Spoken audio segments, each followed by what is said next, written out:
Well, it really runs the gamut from A to Z, from A to Z.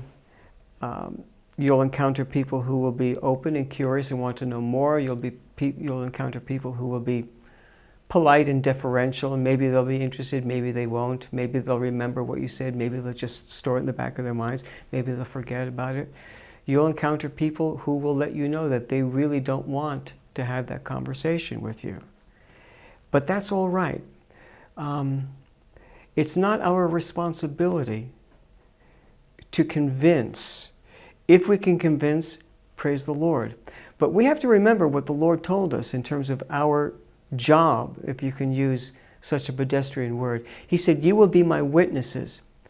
Now, in a court of law, what is a witness's responsibility? It's a very limited responsibility. A witness is required to do one thing: to state what he or she knows to be the truth. That's it. Now, if more comes from that, great.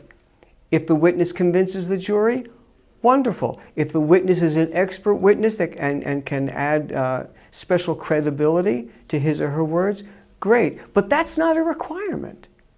The only requirement of a witness is to tell what he or she knows to be the truth and to tell it truthfully. And this is the minimum of what we're required to do. And God will use that.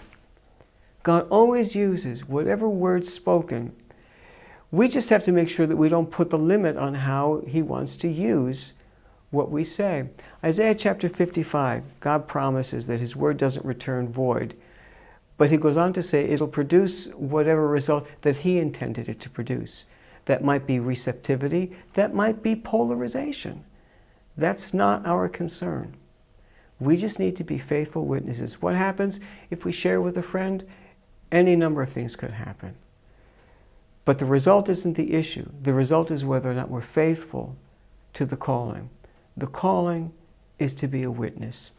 We are responsible to be a good friend which speaks the truth in love. And we will be accountable to the Lord for whether we were His faithful witnesses.